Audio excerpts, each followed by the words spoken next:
સુરતના કતારગામ વિસ્તારમાં એક હચમચાવતી ઘટના સામે આવી છે।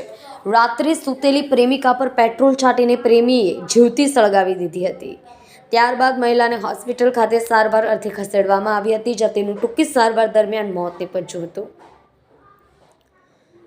મળતી માહિતી પ્રમાણે કતારગામ વિસ્તારમાં આવેલી લલિતા ચોકડી પાસે ફૂટપાથ પર 50 વર્ષીય રાધા ગટુભાઈ ઝરપડા પરિવાર સાથે રહેતી હતી। રાધાને શંભુ નામના યુવક સાથે પ્રેમ સંબંધ હતો। રાધાનો પતિ વતન રાજસ્થાનમાં રહેતો હતો। રાધા એક દીકરા અને એક દીકરી સાથે રહેતી હતી। શંભુ સાથે છેલ્લા 5 વર્ષથી લિવ-ઇનમાં રહેતી હતી। રાત્રે રાધા પરિવાર સાથે ફૂટપાથ પર સૂઈ ગઈ દરમિયાન 1:45 વાગે શંભુ પેટ્રોલ લઈને ધસી આવ્યો હતો। ત્યારબાદ રાધા પર પેટ્રોલ છાંટીને સળગાવી દીધી હતી। રાધાએ બૂમાબૂમ કરતા પરિવારજનો જાગી ગયા હતા। ત્યારબાદ પોલીસ અને 108ને જાણ કરવામાં આવી હતી। દરમિયાન શંભુ ભાગી ગયો હતો। રાધાને 108માં હોસ્પિટલ ખસેડવામાં આવી હતી। તાત્કાલિક વિભાગમાં દાખલ કરી સારવાર શરૂ કરી હતી। જોકે ગંભીર રીતે દાઝી જવાને કારણે તેનું સવારે 6:30 વાગે મોત નીપજ્યું હતું।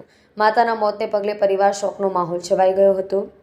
મૃતકની દીકરી મનીષા ઝરપડાએ જણાવ્યું હતું કે અમે બધા તો સૂઈ ગયા હતા, ત્યારે શંભુએ પેટ્રોલ છાંટીને મારી માતાને સળગાવી દીધી હતી। ત્યારબાદ તે ભાગી ગયો હતો।